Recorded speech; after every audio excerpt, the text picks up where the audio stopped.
നമസ്തേ, നമസ്കാരം. പിട്ടാപ്പള്ളിയിൽ ഏജൻസീസ് ജനസഭയിലേക്ക് എല്ലാവർക്കും സ്വാഗതം. പാലക്കാട് ചുട്ടുപൊള്ളുകയാണ്. ഇന്ന് 39 ഡിഗ്രി സെൽഷ്യസ് താപനിലയാണ് രേഖപ്പെടുത്തിയത്. പക്ഷേ ഇപ്പോൾ നല്ല കാറ്റ് വീശുന്നുണ്ട്. പാലക്കാട് ഈ കാറ്റ് ആർക്ക് അനുകൂലമായി വീശും ലോക്സഭാ തെരഞ്ഞെടുപ്പിൽ എന്നറിയാനാണ് ജനസഭ നടത്തുന്നത്. Sitting MP V K Sreekandan വീണ്ടും ജനവിധി തേടുന്നു. അദ്ദേഹത്തിൻ്റെ പ്രധാന എതിരാളികൾ CPM-ൻ്റെ പോളിറ്റ് ബ്യൂറോ അംഗം A. വിജയരാഘവൻ ആണ്. അദ്ദേഹം നേരത്തെ പാലക്കാട് നിന്ന് ലോക്സഭയിലേക്ക് എത്തിയിട്ടുണ്ട്. 1989 BJP-യുടെ സ്ഥാനാർത്ഥിയായിട്ട് മത്സരിക്കുന്നത് BJP സംസ്ഥാന ജനറൽ സെക്രട്ടറി C. കൃഷ്ണകുമാറാണ്. ശക്തമായ ത്രികോണ മത്സരത്തിനാണ് പാലക്കാട് സാക്ഷ്യം വഹിക്കുന്നത്. പാലക്കാട്ടെ ചരിത്രമുറങ്ങുന്ന കോട്ട മൈതാനിയിലാണ് ജനസഭ ഇന്ന് ചേരുന്നത്. ഞങ്ങളുടെ ക്ഷണം സ്വീകരിച്ച് 3 മുന്നണികളുടെയും അതിഥികൾ ഇവിടെ എത്തിയിട്ടുണ്ട്. അവരെ പരിചയപ്പെടാം. യുവമോർച്ചയുടെ ജില്ലാ അധ്യക്ഷൻ ശ്രീ പ്രശാന്ത് ശിവനെ സ്നേഹാദരങ്ങളോടെ സ്വാഗതം ചെയ്യുന്നു ജനസഭയിലേക്ക്. ഇടതുമുന്നണിയെ പ്രതിനിധീകരിച്ച് എത്തിയിരിക്കുന്ന CPM ജില്ലാ കമ്മിറ്റി അംഗം കൂടിയായ ശ്രീ നിതിൻ കണിച്ചേരിയാണ്. നിതിനെയും സ്നേഹപൂർവ്വം സ്വാഗതം ചെയ്യുന്നു ജനസഭയിലേക്ക്. UDF-നെ പ്രതിനിധീകരിച്ച് എത്തിയിരിക്കുന്നത് യൂത്ത് കോൺഗ്രസ് ജില്ലാ സെക്രട്ടറിയായ ശ്രീ രതീഷ് പുതുശ്ശേരിയാണ്. രതീഷിനെയും സ്നേഹപൂർവ്വം സ്വാഗതം ചെയ്യുന്നു. ഒപ്പം പാലക്കാട്ടെ എല്ലാ വോട്ടർമാരെയും ജനസഭയിലേക്ക് സ്നേഹപൂർവ്വം സ്വാഗതം ചെയ്യുന്നു. പതിവിന് വിപരീതമായി ഞാൻ വോട്ടർമാരിൽ നിന്ന്, അവരുടെ ചോദ്യങ്ങളിൽ നിന്ന് ആരംഭിക്കുകയാണ്. കാരണം കഴിഞ്ഞ ദിവസം കൊഴിഞ്ഞാമ്പാറയിൽ ഈ 3 പ്രതിനിധികൾ കൂടുതൽ സംസാരിച്ചു എന്ന പരാതി വന്നു. ചോദിക്കാൻ അവസരം കിട്ടിയില്ല എന്ന ആക്ഷേപവും ഉയർന്നു. അതുകൊണ്ട് ഞാൻ വോട്ടർമാരുടെ ചോദ്യങ്ങളിൽ നിന്ന് ജനസഭ ആരംഭിക്കുകയാണ്. ആദ്യ ചോദ്യം ആര് ചോദിക്കും? Yes please. എനിക്ക് ഇവിടെ പറയാനുള്ളത്, ഇവിടെ പലപ്പോഴും പറയുന്നത് പെട്രോളിന് വില കൂടി, പെട്രോളിന് 2 ഇരട്ടി വില എന്ന് പറയുന്നുണ്ട്. പക്ഷെ ഇവിടെ മദ്യത്തിന് 10 ഇരട്ടി വിലയ്ക്ക് കൊടുക്കുന്നുണ്ട്. പെട്രോള് 1 ഇരട്ടി വിലയ്ക്ക് വാങ്ങിച്ചിട്ട് ഒരു കുടുംബം നശിച്ചിട്ടില്ല. പക്ഷെ പെട്രോള് 10 ഇരട്ടി വിലയ്ക്ക് വാങ്ങിച്ചിട്ട് ഒരുപാട് കുടുംബങ്ങൾ, മദ്യം 10 ഇരട്ടി വിലയ്ക്ക് വാങ്ങിച്ചിട്ട് ഒരുപാട് കുടുംബങ്ങൾ നശിച്ചിട്ടുണ്ട്. ആ മദ്യത്തിന്റെ പൈസ കൊണ്ടാണ് ഇവിടെ സർക്കാർ പോലും പിടിച്ചു നിൽക്കുന്നത്. ഇതിന് ഒരു മാറ്റം, ഇത് അനിവാര്യമായ മാറ്റമാണ്. ഇമിനന്റ് ചേഞ്ചസ് എന്തായാലും വേണം. ഇത് ജനങ്ങളുടെ അർഹതയാണ്, അവരത് ഡിസർവ് ആണ്. ഇതിനെക്കുറിച്ചൊരു മറുപടി ഭരണപക്ഷത്തിന്റെ പ്രതിനിധിയുടെ ഭാഗത്ത് ഉണ്ടാവണം എന്നൊരു അഭിപ്രായം എനിക്കുണ്ട്. ഒരു എളിയ അഭിപ്രായം. ഓക്കെ, നിതിൻ മറുപടി. ന്യൂനപക്ഷ മോർച്ചയുടെ സംസ്ഥാന കമ്മിറ്റി അംഗത്തിൻ്റെ ചോദ്യത്തിൽ നിന്ന് തന്നെ അദ്ദേഹത്തിൻ്റെ രാഷ്ട്രീയം വ്യക്തമാണ്. പെട്രോളും മദ്യത്തെയും നിങ്ങൾ ഒരേപോലെയാണോ കാണുന്നത്?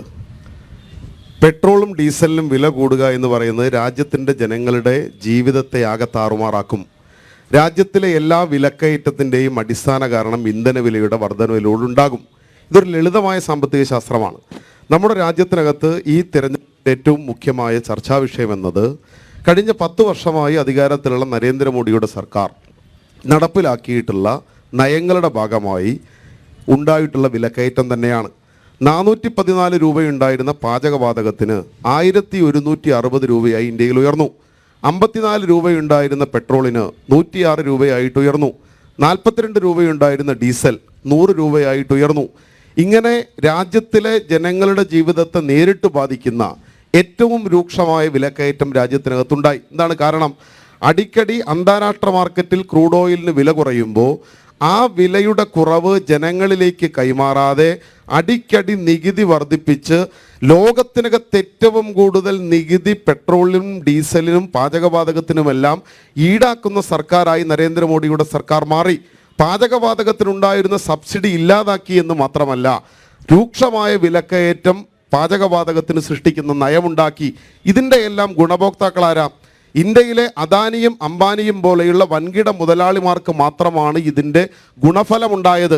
ആ ഗുണഫലത്തിൽ നിന്നും ഒരു പങ്ക് അഴിമതിപ്പണം വാങ്ങുന്നത് പോലെ ഇലക്ട്രൽ ബോണ്ട് വഴി 7000 കോടി രൂപ വാങ്ങിവെച്ചിട്ടാണ് ഈ തെരഞ്ഞെടുപ്പിനെ BJP നേരിടുന്നത്. ഈ വിലക്കയറ്റമാണ് രാജ്യത്തിലെ ഏറ്റവും രൂക്ഷമായ പ്രശ്നം.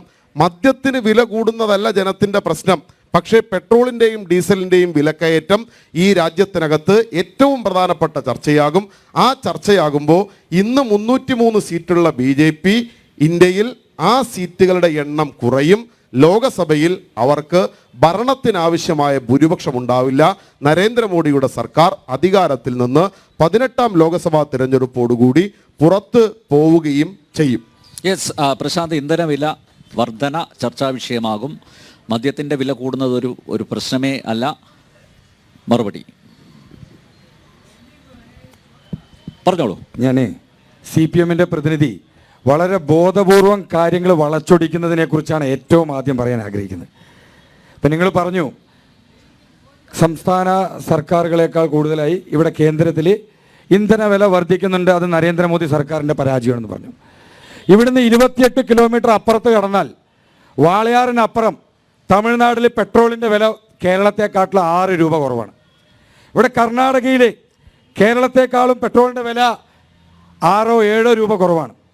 കേരളത്തിൻ്റെ അതിർത്തി ജില്ലകളിൽ തമിഴ്നാട്ടിലും കർണാടകയിലും എല്ലാം അവർ വലിയ ഫ്ലക്സ് അടിച്ചു വെച്ചിരുന്നു, കേരളത്തേക്കാൾ 10 രൂപ കുറവിൽ ഇവിടെ പെട്രോൾ ലഭ്യമാണെന്ന് പറഞ്ഞിട്ട്. എന്തേ കേരളത്തിൽ അത് കുറച്ചുകൂടെ?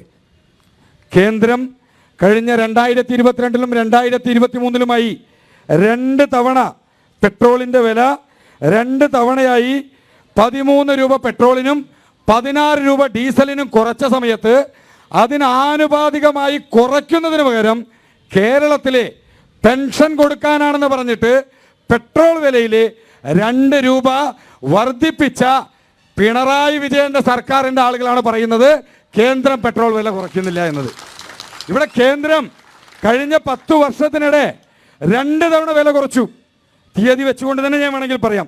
2021 നവംബറിലെ പെട്രോളിന് 5 രൂപയും ഡീസലിന് 10 രൂപയും കുറച്ചു. 2022 കേന്ദ്രം പെട്രോളിന് 8 രൂപയും ഡീസലിന് 6 രൂപയും കുറച്ചു. ഇത്രയൊക്കെ കുറച്ച സമയത്തും കേരളത്തിൽ എന്തിനെങ്കിലും കുറച്ചോ? ഇവർ ആകെ കുറഞ്ഞത് പിണറായി വിജയൻ്റെ വില മാത്രമാണ് ഈ കേരളത്തിൽ കുറഞ്ഞിരിക്കുന്നത്. CPM-ൻ്റെ വില മാത്രമാണ് കുറഞ്ഞിരിക്കുന്നത്. പിന്നെ ഇവർ വിലക്കയറ്റത്തെക്കുറിച്ച് പറഞ്ഞു. 2014 മുൻപ് ഈ രാജ്യത്തുണ്ടായിരുന്ന ഇൻഫ്ലേഷൻ റേറ്റ് വിലക്കയറ്റം 8.2% ഉണ്ടായിരുന്നു. ഇന്ന് വിലക്കയറ്റം വെറും 5% മാത്രമാണ് ഉണ്ടായിട്ടുള്ളത്. അതിലേക്ക് പിടിച്ചു നിർത്തുവാൻ ഇവിടെ നരേന്ദ്രമോദി സർക്കാരിന് സാധിച്ചു. പിന്നെ ഇവിടെ LPG സിലിണ്ടറിനെ കുറിച്ച് പറഞ്ഞു. UPA ഭരണത്തിൽ 1000 രൂപ എത്തിയ സമയത്ത് അന്ന് ഈ പറയുന്ന മാമനും അച്ഛനും ഒന്നായിരുന്നു. ആ ഭരണത്തിലെ UPA ഗവൺമെന്റിനെ പിന്തുണച്ചിരുന്നു CPM. കോൺഗ്രസിന്റെ നേതൃത്വത്തിലുള്ള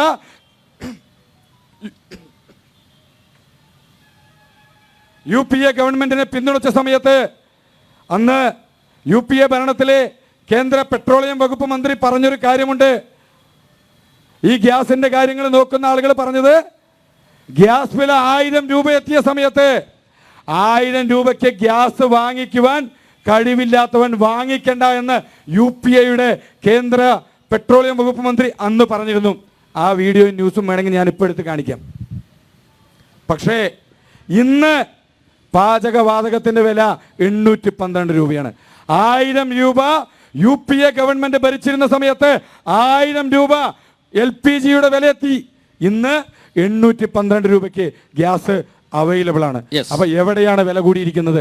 ഇവിടെ ബോധപൂർവം ജനങ്ങളെ പറഞ്ഞ് പറ്റിച്ച് വിഡ്ഢികളാക്കി ഇവർക്ക് ജനങ്ങൾക്ക് മുന്നിൽ വയ്ക്കുവാൻ പദ്ധതികളൊന്നും തന്നെ ഇല്ല. കഴിഞ്ഞ 7 വർഷമായി ഇവിടെ CPM ഗവൺമെന്റ് ഭരിക്കുന്നുണ്ട് കേരളത്തിൽ.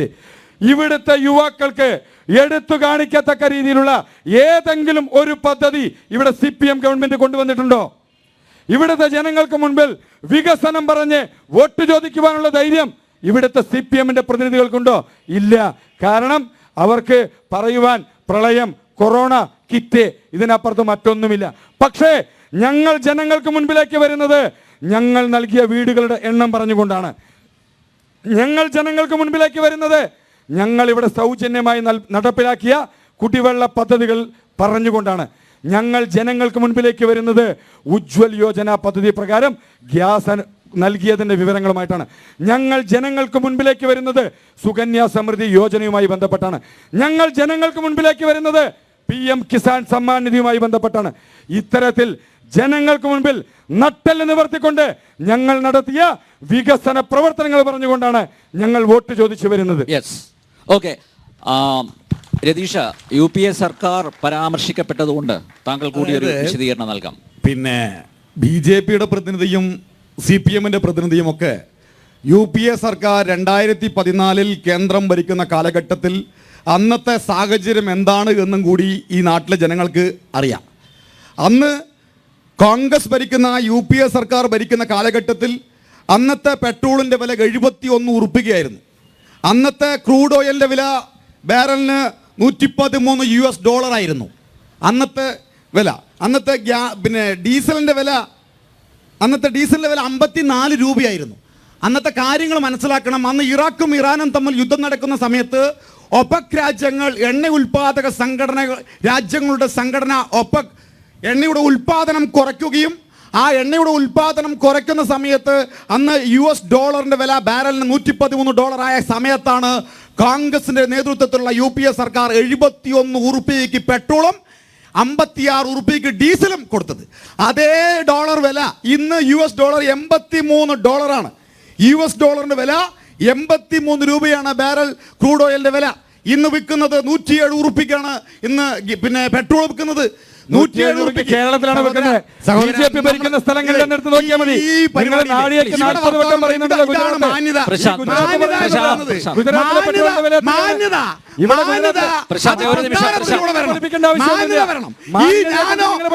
അവരോട് സംസാരിക്കുന്നില്ലല്ലോ. ഞാൻ നിങ്ങളോട് ഒരു വർത്തമാനം പറയുമ്പോ മാന്യതയില്ലാതെ അദ്ദേഹത്തിന്റെ ഊഴമാണ്, അദ്ദേഹം പറയട്ടെ. $83 വില ഇന്നുണ്ടായപ്പോ 107 ഉറുപ്പികയ്ക്ക് വിൽക്കുമ്പോ 19 രൂപയിൽ കൂടുതൽ ഇവിടെ നികുതി വാങ്ങിക്കുന്നത് 19 രൂപയും 15 രൂപയും ഈ നികുതി സെൻട്രൽ ഗവൺമെന്റ് പെട്രോളിനും ഡീസലിനും വാങ്ങിക്കുമ്പോൾ കേരളവും കേന്ദ്രവും കൂടി ഇവിടുത്തെ പെട്രോളിനും ഡീസലിനും കൂടി സെസ്സും തീരുവയും ഏർപ്പെടുത്തിക്കൊണ്ട് നാട്ടിലെ ജനങ്ങളെ പിഴിയുകയാണ്. അത് മനസ്സിലാക്കാനുള്ള കുറച്ച് വിവേകം ഇവിടുത്തെ രാഷ്ട്രീയം പറയുന്ന ആളുകൾക്ക് ഉണ്ടാവണം എന്നൊരു അഭിപ്രായമാണുള്ളത്. പിന്നെ ഗ്യാസിന്റെ കാര്യം ഗ്യാസ് 810 821 ഉറുപ്പിക്കാണെന്ന് ഗ്യാസ് കൊടുക്കുക. 821 ഉറുപ്പിക്ക് 410 രൂപയ്ക്ക് കോൺഗ്രസ് ഗ്യാസ് കൊടുത്തിരുന്നു. അന്ന് ആധാർ കാർഡ്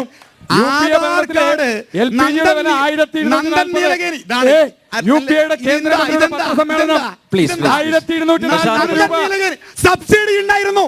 ആധാർ കാർഡിലൂടെ ഓരോ ഗ്യാസ് ഹോൾഡറിനും ഓരോ ഉടമയ്ക്കും ആധാർ കാർഡിലൂടെ സബ്സിഡി അവരുടെ അക്കൗണ്ടിലേക്ക് പോകുമായിരുന്നു. അതിനു മുമ്പ് വരെ ഗ്യാസ് ഏജൻസി മുതലാളിമാർ പാവപ്പെട്ട ആളുകളെ കൊള്ളയടിക്കുകയായിരുന്നു. ആ കൊള്ള നിർത്തിയത് കോൺഗ്രസ് ആധാർ കാർഡ് കൊണ്ടുവന്നത് കൊണ്ടാണ്. ആധാർ കാർഡിനെ എതിർത്തവരാ അന്നത്തെ BJPയും അന്നത്തെ CPMും. ആ ആധാർ കാർഡ് കൊണ്ടുവന്നത് കൊണ്ടാണ് ഇവിടെ ഈ സബ്സിഡിയോടുകൂടി അന്ന് കൊടുക്കാൻ വേണ്ടത്. പിന്നെ ഇവര് ഉജ്ജ്വൽ എന്നൊക്കെ പറയുന്നുണ്ടല്ലോ. ആ ഉജ്ജ്വല് വേറൊരു പദ്ധതിയുടെ പേര് റീനെയിം ചെയ്തുണ്ടാക്കിയതാ. 32ഓളം കേന്ദ്ര പദ്ധതികളുടെ പേരുകൾ റീനെയിം ചെയ്തുണ്ടാക്കിയിട്ടാണ് ഇവിടെ ഉജ്ജ്വലിന്റെ പേരൊക്കെ പറയുന്നത്. ഇത് കോൺഗ്രസിന്റെ നയമാണ്.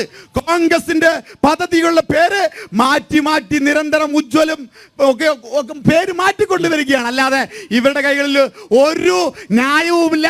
പെട്രോളിലും ഡീസലും ഗ്യാസിലും ഒക്കെ കൊള്ളയടിച്ച് കൊഴുത്തു വീർത്ത സർക്കാരുകളാണ് കേന്ദ്രവും കേരളവും ഭരിക്കുന്നത്. അവരെ പ്രബുദ്ധരായ മലയാളികൾ തൂത്തറിയും, യാതൊരു സംശയവും വേണ്ട. പ്രശാന്ത് പറഞ്ഞത് അടിസ്ഥാനപരമായി പ്രശാന്ത് അതിനെക്കുറിച്ച് അറിയാത്തതുകൊണ്ടല്ല, തെരഞ്ഞെടുപ്പിന്റെ സമയമായതുകൊണ്ട് അദ്ദേഹത്തിന് അങ്ങനെ പറയാൻ കഴിയൂ. രാഷ്ട്രീയ പ്രവർത്തകരായതുകൊണ്ട് BJPക്ക് വേണ്ടി അങ്ങനെ പറയേണ്ടി വരും. പെട്രോളിന്റെയും ഡീസലിന്റെയും വില വർധനയുള്ള അടിസ്ഥാന കാരണം എന്താ?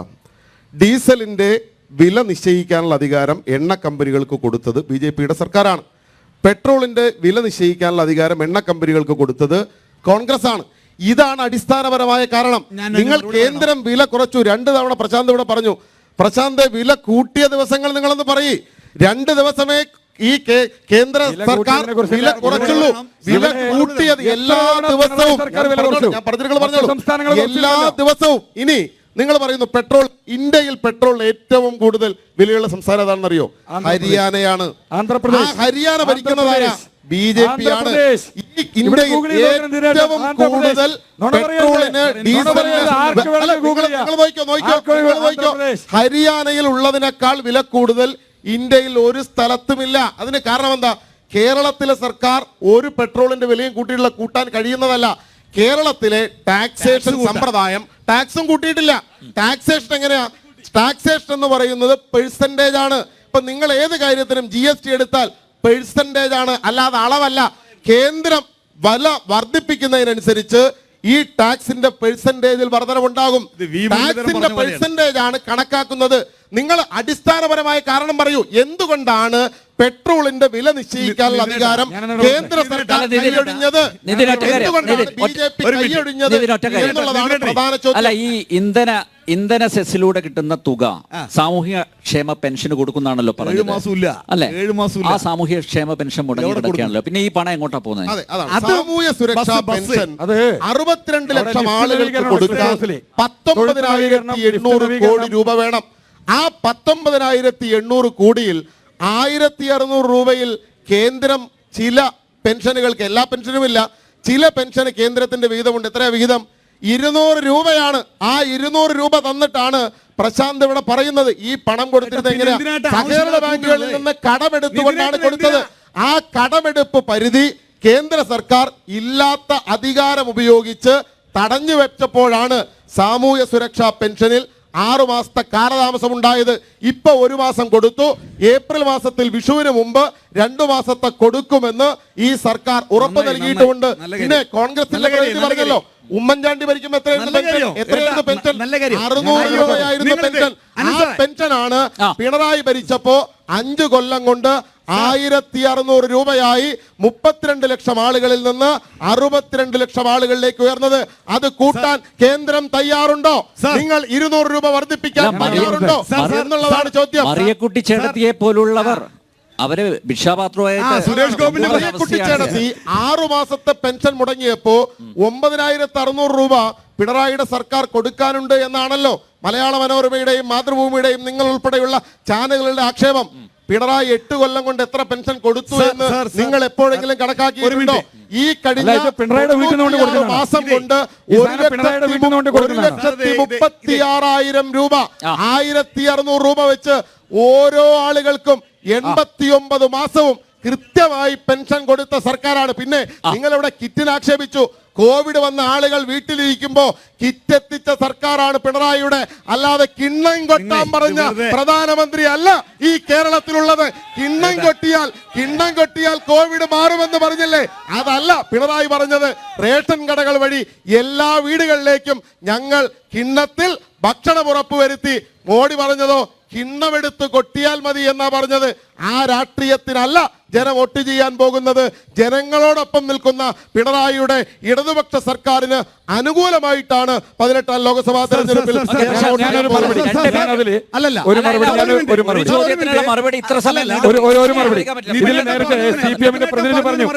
BJP ഭരിക്കുന്ന സംസ്ഥാനത്താണ് പെട്രോളിന്റെ വില ഏറ്റവും അധികം. ഇനി വിവരക്കേട് വിളിച്ചു പറയുക എന്നുള്ളത് അവരുടെ പാരമ്പര്യം. അതുകൊണ്ട് ഞാൻ അതിൽ കിടക്കുന്നില്ല. വിവരമുള്ള ആളുകൾ ആരെങ്കിലും ഉണ്ടെങ്കിൽ ഇപ്പൊ തന്നെ ഞാൻ ഗൂഗിൾ എടുത്ത് കാണിക്കുന്നുണ്ട്. ആന്ധ്രാപ്രദേശില് ഇന്ന് പെട്രോളിന്റെ വില 109 രൂപ. BJP ഭരിക്കുന്ന ഹരിയാനയിൽ എത്രയാന്നുള്ളത് നിങ്ങൾ ഗൂഗിൾ എടുത്ത് നോക്കിക്കോളൂ. 95 രൂപ 46 പൈസ, 95 രൂപ 46 പൈസ, 109, 95, 46, 95 രൂപ 46 പൈസ. ഇന്ത്യയിലെ ആർക്കും നോക്കാലോ. അല്ല, ഞാൻ നോക്കിക്കോളൂ, 109 രൂപയ്ക്ക് ഇവർക്ക് ടെക്നോളജിയിലൊന്നും വിശ്വാസമില്ല. അവർക്ക് ഈ പാർട്ടി ഓഫീസിൽ നിന്ന് കൊടുത്തിട്ടുള്ള ഈ ക്യാപ്സ്യൂളുകൾ മാത്രമാണ്. എന്തേ തമിഴ്നാടിനെക്കാട്ടിലും കേരളത്തിൽ, തമിഴ്നാട്ടിൽ കുറയ്ക്കാമെന്നുണ്ടെങ്കിൽ, കർണാടകയിൽ കുറയ്ക്കാമെന്നുണ്ടെങ്കിൽ, ഗുജറാത്തിൽ കുറയ്ക്കാമെന്നുണ്ടെങ്കിൽ എന്തേ കേരളത്തിൽ കുറയ്ക്കുന്നില്ല? ഇവരെന്തേ കുറയ്ക്കുന്നില്ല? തമിഴ്നാട്ടിൽ കുറയ്ക്കുന്നുണ്ട്. വലിയ ബോർഡ് അടിച്ചു വെച്ചിട്ടുണ്ട് വാളയാർ അതിർത്തിയില്. കേരളത്തെക്കാൾ പെട്രോൾ രൂപ, കേരളത്തിനേക്കാൾ പെട്രോളിന്റെ വില തമിഴ്നാട്ടിൽ കുറവാണ്. ആരെങ്കിലും കോയമ്പത്തൂർ വഴി പോകുന്നുണ്ടെങ്കിൽ നോക്കിയാൽ മതി, അവിടെ കാണാം. കർണാടക അവിടെ വെച്ചിട്ടുണ്ട് ബോർഡ്. പക്ഷെ ഇവര് കേന്ദ്രത്തിന് തലയിടും. ഞങ്ങൾക്ക് ആക്ഷേപമില്ല. കാരണം എന്താ അറിയോ? പ്രബുദ്ധരായ ജനങ്ങൾ ഇത് തിരിച്ചറിയുന്നുണ്ട്. പ്രബുദ്ധരായ ജനങ്ങൾ തിരിച്ചറിയുന്നുണ്ട്. കോൺഗ്രസിന്റെ കൂടെ നിൽക്കുന്ന ഇവർക്ക് കോൺഗ്രസിന്റെ കൂടെ നിൽക്കുന്ന ആയിക്കോട്ടെ ആയിക്കോട്ടെ ആയിക്കോട്ടെ ആയിക്കോട്ടെ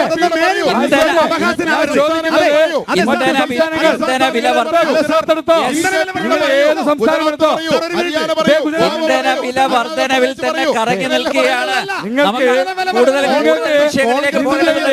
മറ്റു സംസ്ഥാനങ്ങൾ കുറയ്ക്കുന്ന സമയത്ത് എന്തുകൊണ്ട് കേരളത്തിൽ കുറയ്ക്കുന്നില്ല? ഇന്ത്യ മഹാരാജ്യത്ത് മറ്റു സംസ്ഥാനങ്ങൾ നികുതി കുറച്ചപ്പോൾ കേരളത്തിൽ എന്തുകൊണ്ട് ആദ്യ ഇടവേളയിലേക്ക് പോകാൻ ഞാൻ വരാം. ആദ്യ ഇടവേളയിലേക്ക് എന്തുകൊണ്ട് കേരളത്തിൽ കുറയ്ക്കുന്നില്ല? ഈ കേരളത്തിനകത്ത് മാത്രമല്ല, ഇന്ത്യയിലെ എല്ലായിടത്തും പെട്രോളിന്റെ ടാക്സേഷൻ എന്ന് പറയുന്നത് ഞാൻ ആദ്യം പറഞ്ഞല്ലോ പെർസെന്റേജ് അടിസ്ഥാനത്തിലാണ്. 38 രൂപ എക്സൈസ് ഡ്യൂട്ടിയായി കേന്ദ്രം കൊണ്ടുപോകുന്നു. ആ പണം കുറയ്ക്കാൻ നരേന്ദ്രമോദി തയ്യാറായാൽ 2 തവണ കുറച്ചു. ഇങ്ങനെന്താ ഇത് സ്വയം പറയുന്ന പോലെ പൊട്ടനാണോ പൊട്ടനായിട്ട് അഭിനയിക്കുകയാണോ? 2 തവണ കുറച്ചു. 2 തവണ കുറച്ചു. മോദി 2 തവണ കുറച്ചു. Excise duty, additional excise duty വാങ്ങുന്നത് കുറച്ചാൽ കേരളത്തിലല്ല ഇന്ത്യയിൽ എല്ലായിടത്തും കുറയും. നിങ്ങൾ പ്രശാന്തേ, നിങ്ങൾ കേരളം വാങ്ങുന്ന നികുതി എത്രയാണ്? കേരളം വാങ്ങുന്ന നികുതി 26 രൂപ 55 പൈസ. കേന്ദ്രം വാങ്ങുന്നതിനേക്കാൾ ഇരട്ടി എന്നതാണ് ചോദ്യം. ഓക്കെ ഏതായാലും ഇന്ധന വർധനവിനെ ചൊല്ലിയുള്ള ചോദ്യത്തിലാണ് തുടങ്ങിയത്. ക്ഷമിക്കണം പ്ലീസ്, ജനസഭ തുടങ്ങിയത്. അതുകൊണ്ട് കൂടുതൽ വിഷയങ്ങളിലേക്ക് പോകേണ്ടതുണ്ട്, കൂടുതൽ ചോദ്യങ്ങൾ ചോദിക്കേണ്ടതുണ്ട്. അല്ലെങ്കിൽ ഇതിൽ തന്നെ ഇങ്ങനെ കറങ്ങി നിൽക്കും.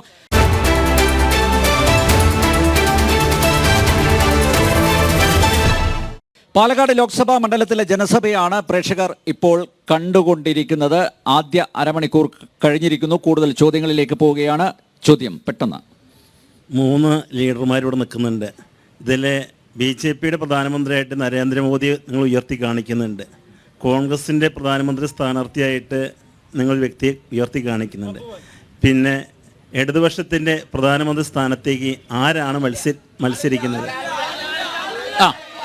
അതുകൊണ്ട് നിങ്ങളിവിടെ പറയട്ടെ. അതുകൊണ്ട് വയനാട്ടിലെ നാമനിർദ്ദേശ പത്രിക കൊടുക്കാൻ എത്തിയ രാഹുൽ ഗാന്ധി പറഞ്ഞൊരു വാക്കുണ്ട്, ഞങ്ങളൊരു കുടുംബമാണെന്ന്. അങ്ങനെ കുടുംബമായിട്ട്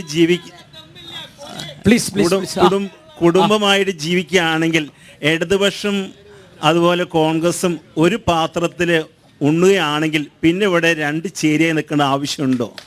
അതുകൊണ്ട് നിങ്ങൾ ചേരിത്തിരിവ് മാറ്റി ഒറ്റയ്ക്ക് മത്സരിക്കണമെന്നാണ് എൻ്റെ ഒരു അഭിപ്രായം. കാരണം എന്താ പറയുക, വളരെ മോശമായ ഒരു കാഴ്ചപ്പാടിലാണ് കേരളത്തിലും അവിടെ കൂട്ടുകക്ഷിയും ഇവിടെ പ്രതിപക്ഷമായിട്ട് കാണിക്കുന്നത്. ഇത് ജനങ്ങളോട് കാണിക്കുന്ന വഞ്ചനയല്ലേ എന്നുള്ളതാണ് ചോദ്യം. എന്തുകൊണ്ട് കേരളത്തിലും ഭായ് ഭായ് ആയിക്കൂടാന്നുള്ള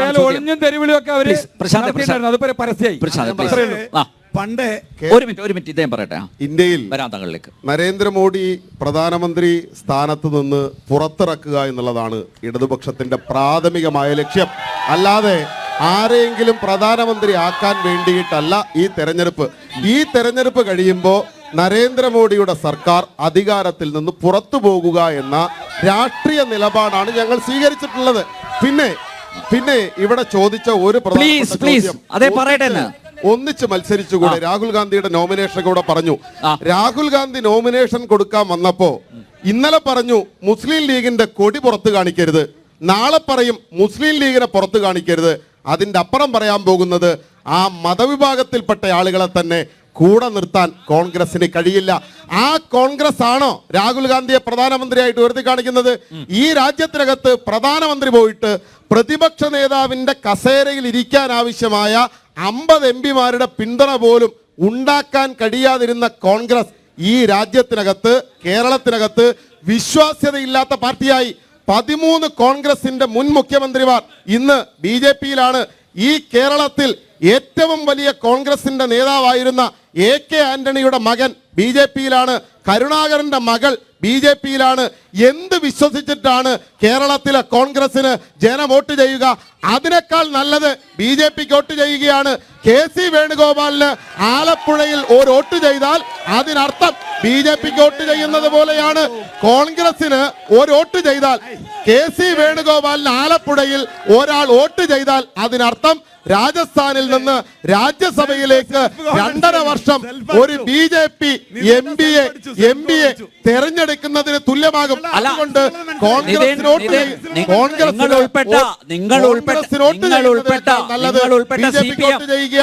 എന്ന് ജനം തിരിച്ചറിയും. ഇന്ത്യ സഖ്യത്തിന്റെ ഭാഗമല്ലേ? ഇന്ത്യ സഖ്യത്തിന്റെ ഭാഗമല്ലേ? നിങ്ങൾ ഉൾപ്പെട്ട ഇടതുപക്ഷം ഇന്ത്യ സഖ്യത്തിന്റെ ഭാഗമല്ലേ? സഖ്യം എന്നത് ഇന്ത്യ മുന്നണി എന്നത് ഒരു രാഷ്ട്രീയ സംവിധാനമാണ്. BJPക്കെതിരായി ആരുടെ നേതൃത്വത്തിൽ എവിടെയെല്ലാം ആളുകൾക്ക് ഒറ്റക്കെട്ടായി നിൽക്കാൻ പറ്റുമോ അത് നിൽക്കും. തമിഴ്നാട്ടിൽ DMKയുടെ നേതൃത്വത്തിൽ ഇടതുപക്ഷമുണ്ട്, അവിടെ കോൺഗ്രസ് ഉണ്ട്. ബീഹാറിൽ പോയാൽ ലാലുവിന്റെ നേതൃത്വത്തിൽ അവിടെ ഇടതുപക്ഷമുണ്ട്. രാഷ്ട്രീയ കാപട്യമല്ല.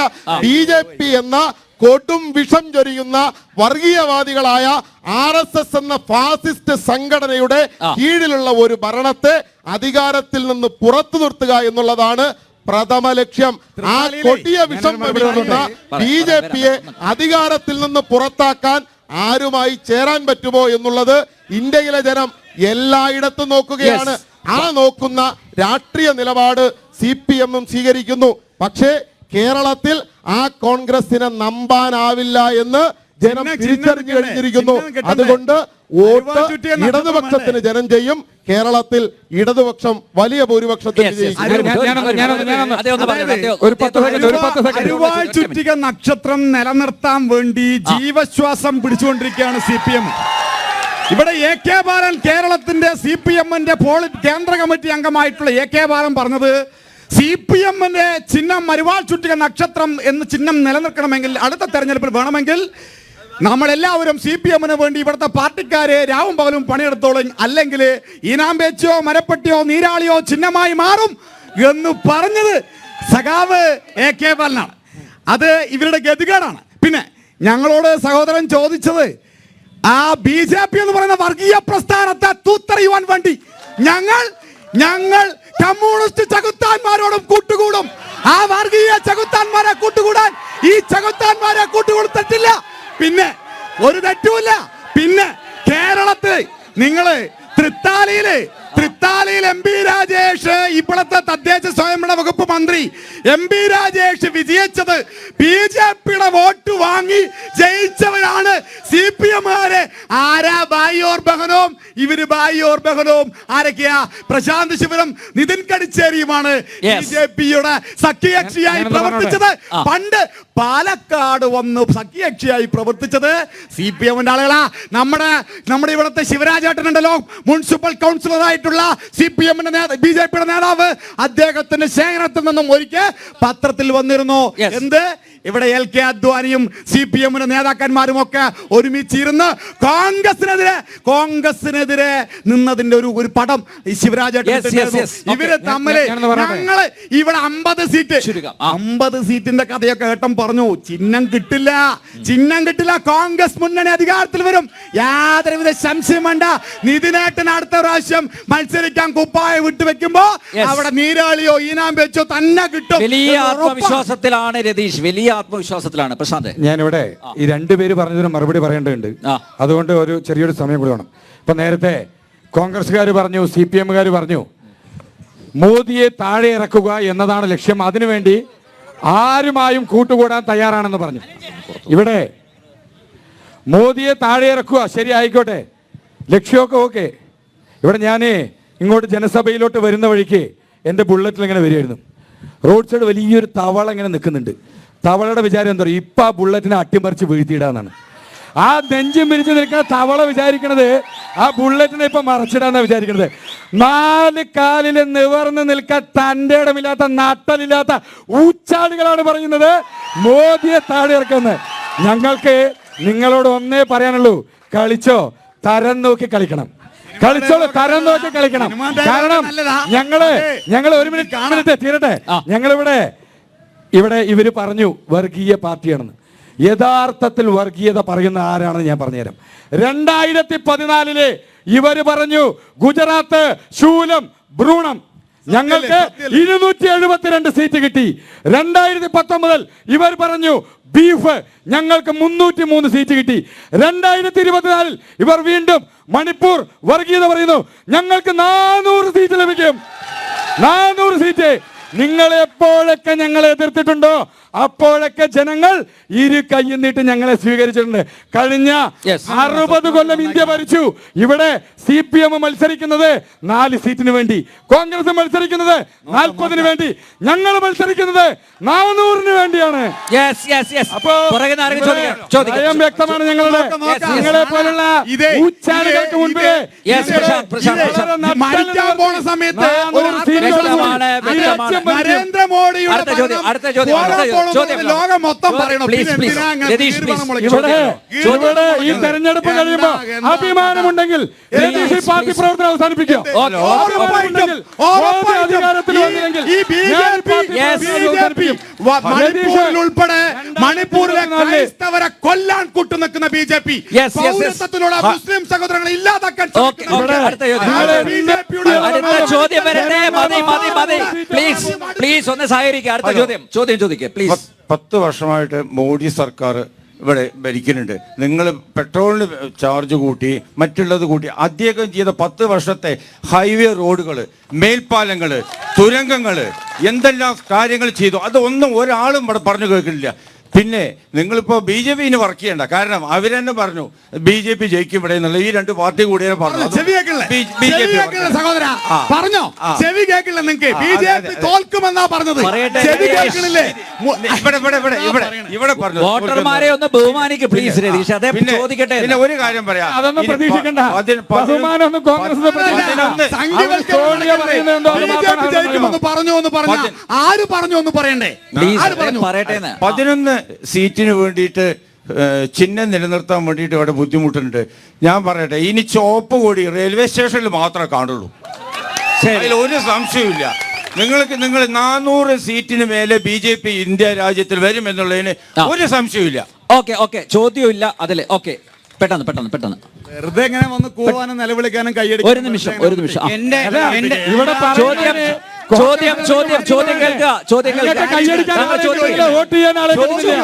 എന്റെ ചോദ്യം ഒരു നിമിഷം പ്രശാന്ത് പ്ലീസ്. നിലവിലെ ഭാവിയിലെ സ്വപ്നം കണ്ടുകൊണ്ട് നടക്കുന്ന ഇന്ത്യ മുന്നണിയുടെ നേതാക്കളോടാണ്. ഇത് പാലക്കാട് കേരളത്തിലെ കാർഷിക ജില്ലയാണ്.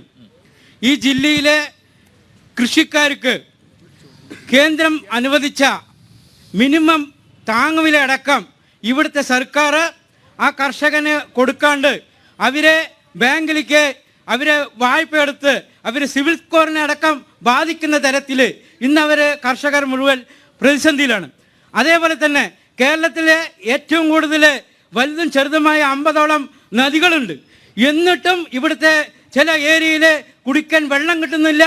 കൃഷിക്ക് അവർ ഇന്ന് ഈ പാലക്കാടിന് സമീപ പാടശേഖരങ്ങളിലൊക്കെ വരണ്ട് ഉണങ്ങിക്കൊണ്ട് കൃഷിയിൽ സപ്ലൈകോ 1 ലക്ഷം മെട്രിക് ടണ്ണാണ് ഇവിടുന്ന് സംഭരിക്കാൻ തീരുമാനിച്ചത്. അത് ഏകദേശം 60,000 ടണ്ണായിട്ട് മാറാനുള്ള സാധ്യത എന്നാണ് പറയുന്നത്. ഇതിന് ഇവിടുത്തെ ആരാണ് ഉത്തരവാദി?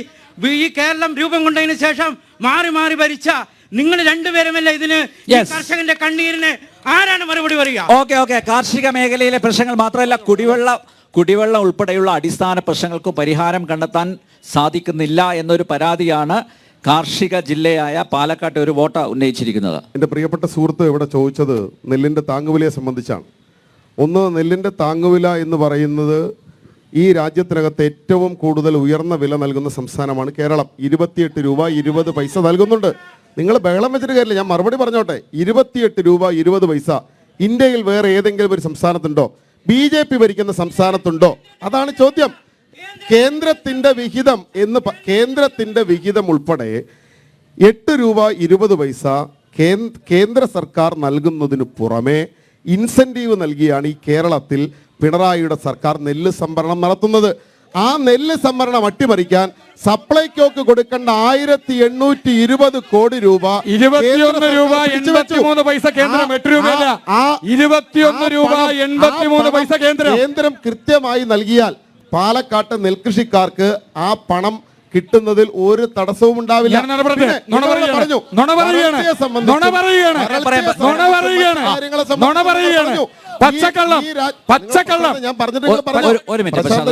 നിങ്ങൾ പറഞ്ഞോ, ഈ രാജ്യത്ത് കേരളത്തിൽ ഇന്ത്യയിൽ ഏറ്റവും കൂടുതൽ നെല്ലിന് താങ്ങുവില കൊടുക്കുന്ന വേറെ സംസ്ഥാനം ഉണ്ടോ? കേന്ദ്രം തരുന്നത് എത്ര? കേന്ദ്രം തരുന്നത് എത്ര? നിങ്ങൾ പറഞ്ഞോ. 21 രൂപ 80 പൈസ. കേരളത്തിൽ താങ്ങുവില എത്ര? നിങ്ങളുടെ ബാക്കി പറഞ്ഞ 28 ബാക്കി കുറച്ചോളൂ. ബാക്കി എത്ര പറഞ്ഞു? നിങ്ങൾ കുറച്ചോളൂ. 21 രൂപ കൂടുതൽ കേന്ദ്രം നൽകിയപ്പോൾ നിങ്ങൾ കുറച്ചു. കേന്ദ്രം കൂട്ടിയപ്പോൾ നിങ്ങൾ കുറച്ചു. കേന്ദ്രം കൂട്ടിയപ്പോൾ നിങ്ങൾ കുറച്ചു. കേരളത്തിനകത്ത് നൽകുന്ന താങ്ങുവില ഇന്ത്യയിലെ ഏറ്റവും വലിയ താങ്ങുവിലയാണ്. ആ താങ്ങുവില രൂപ 80 പൈസ കേരളം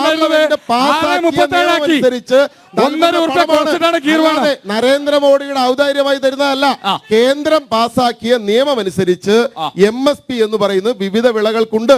അത് കേന്ദ്ര സർക്കാർ നിയമപ്രകാരം നൽകണം, അല്ലാതെ അത് ഔദാര്യമല്ല. കൊടുക്കുന്നത് ഇൻസെന്റീവ് ആണ്. ആ ഇൻസെന്റീവ് കൃത്യമായി കേരളം നൽകുന്നു. എന്നാൽ സപ്ലൈകോയ്ക്ക് നൽകേണ്ട 1820 കോടി രൂപ BJPയുടെ സർക്കാർ സപ്ലൈകോയ്ക്ക് നൽകാതെ വെച്ചു. തടസ്സമുണ്ടായത്. ആ തടസ്സം സുപ്രീം കോടതിയുടെ ഉത്തരവിനെ തുടർന്ന് നീങ്ങിയപ്പോ പാലക്കാട് ജില്ലയിലെ നെൽകർഷകർക്ക് ഈ കഴിഞ്ഞ സീസൺ വരെയുള്ള എല്ലാ പണവും നൽകിയിട്ടാണ് ഇടതുപക്ഷ ജനാധിപത്യ മുന്നണി ഈ സർക്കാർ തോറ്റുപോകുന്നതല്ല. പിന്നെ ഒരു മിനിറ്റ് ഞാൻ പ്രശാന്ത് പിന്നെ ഒരു തവളയുടെ കഥയൊക്കെ പറഞ്ഞു. ഒരു സീറ്റ് കേരളത്തിൽ കിട്ടില്ല സഭയിൽ വെല്ലുവിളി. സ്വതന്ത്ര രാജ്യമല്ല.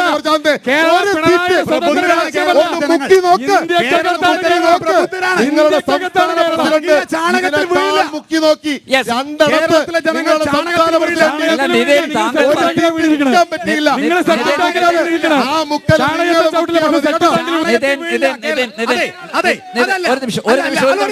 നെല്ലിന്റെ കാര്യം നെല്ലിന്റെ കാര്യമാണ് അദ്ദേഹത്തിന് പറയാനുണ്ട്.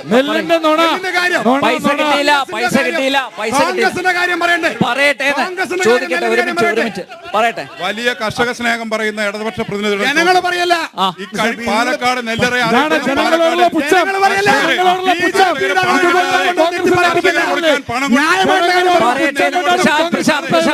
ജനങ്ങളുടെ പേര് പറയണ്ട. ബിജെപിക്കാരെ കൊണ്ടുവന്നു പ്രിയപ്പെട്ട രതീഷ്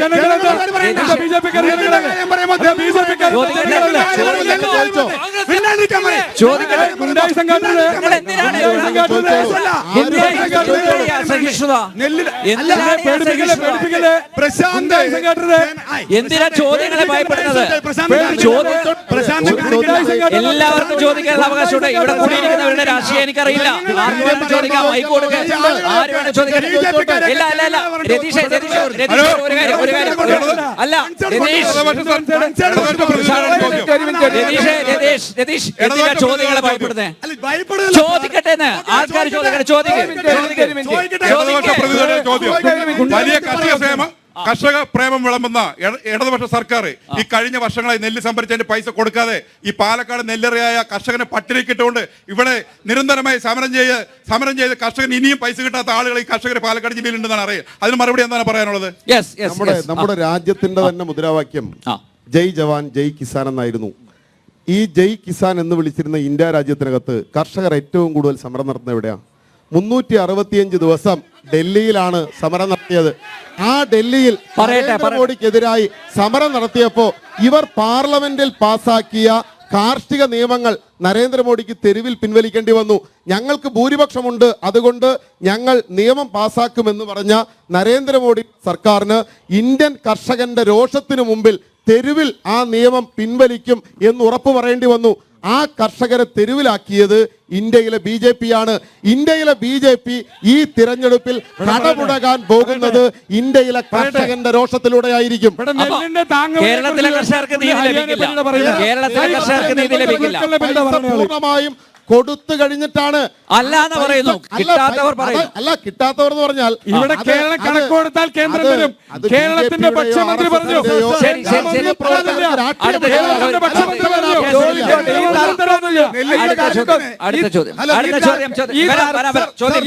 ഈ തർക്കം ഒന്ന് തീർന്നിട്ട് ചോദിക്കാന്ന് പറഞ്ഞിട്ട് നിൽക്കുകയായിരുന്നു. ജനങ്ങൾ പറയട്ടെ എന്ന് BJPന്റെ പ്രതിനിധി പറഞ്ഞു. ഇത് പറയുന്ന വേദിന്റെ പിന്നാലെ ഇരിക്കുന്ന നരേന്ദ്രമോദിന്റെ ഫ്ലെക്സിൽ ഫോട്ടോ വലുതായിട്ട് വെച്ചിരിക്കുന്ന ചാനലിൽ തന്നെയാണ്.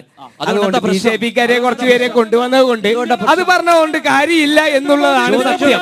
ഒരു മിനിറ്റ് സാറേ, ഞാൻ ഒന്ന് പറഞ്ഞോട്ടെ സാറേ. കേരളത്തിൽ ഒരു മിനിറ്റ് സാറേ, ഞാൻ സാറിനോടല്ല ചോദിക്കുന്നത്, ഞാൻ അവിടെ ചോദിക്കുന്നത് ബി ജെ പിന്റെയും സി പി എമ്മിന്റെയും കോൺഗ്രസിന്റെയും പ്രതിനിധികളാണ്. ഞാൻ ഒന്ന് പറയട്ടെ സാർ, കേരളം ഭരിച്ചതിൽ കോൺഗ്രസും സി പി എമ്മും തമ്മിലായിരിക്കാം. ഓക്കെ, അങ്ങോട്ടും ഇങ്ങോട്ടും ഭരണമാറ്റങ്ങൾ ഉണ്ടായിരിക്കാം. ബി ജെ പി ഭരിച്ച സംസ്ഥാനങ്ങളിൽ നമുക്കൊരു താരതമ്യം നടത്താലോ. എഡ്യൂക്കേഷൻ, കൃഷി സംബന്ധമായ കാര്യങ്ങൾ, ക്രമസമാധാനമായ കാര്യങ്ങൾ, സ്ത്രീ സുരക്ഷയുടെ കാര്യത്തിൽ യോഗിന്റെ സംസ്ഥാനം വലിയ മോശമാണെന്ന് എല്ലാവർക്കും അറിയാം. അതിന് ഉദാഹരണം കഴിഞ്ഞ ദിവസങ്ങളിൽ ഒരു വിദേശകാര് രണ്ടുപേരും, ഒരു വനിതയും ഒരു പുരുഷനും, അവര് വന്നിട്ട് യോഗിന്റെ സംസ്ഥാനത്തിൽ തന്നെയാണ് അവര് ആക്രമിക്കപ്പെട്ടത് എന്നുള്ളതാണ് തെളിവ്. പിന്നെ വേറൊരു കാര്യം കൂടി പറയാം, ഹെൽത്ത് ഇഷ്യൂ. വാളയാറ് പാലക്കാടേക്ക് സാറിനോടല്ല ഞാൻ ചോദിച്ചത്, ഞാൻ പറയട്ടെ സാറേ. അതിനേക്കാൾ കൂടുതൽ സാർ, 1 സെക്കൻഡ്, അതിനേക്കാൾ കൂടുതൽ യോഗിയുടെ യോഗി ഭരിക്കുന്ന നാട്ടിൽ തന്നെയാണ് സ്ത്രീ സുരക്ഷയുടെ കാര്യങ്ങൾ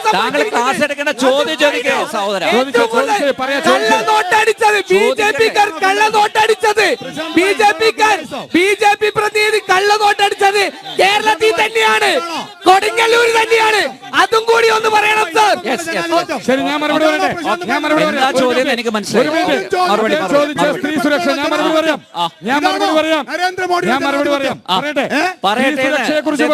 ചോദ്യം ചോദിക്കുന്നവരെ ഭീഷണിപ്പെടുത്തുന്ന ഒരു മിനിറ്റ് മറുപടി ജനാധിപത്യം ഫാസിസ്റ്റ്. മറുപടി പറയാൻ അനുവദിക്കട്ടെ, പറയട്ടെ. ഇവിടെ തെറ്റ് ചെയ്തവന്റെ വീട്ടിൽ ഈടി വരും.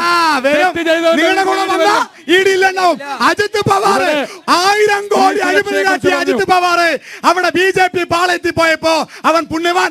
ഏകനാഥിന്റെ ബി ജെ പി പാളയത്തിൽ പോയപ്പോ ഇടവേള ആളുകൾ അഴിമതി നടത്തിയിട്ടുണ്ട്. കോൺഗ്രസ്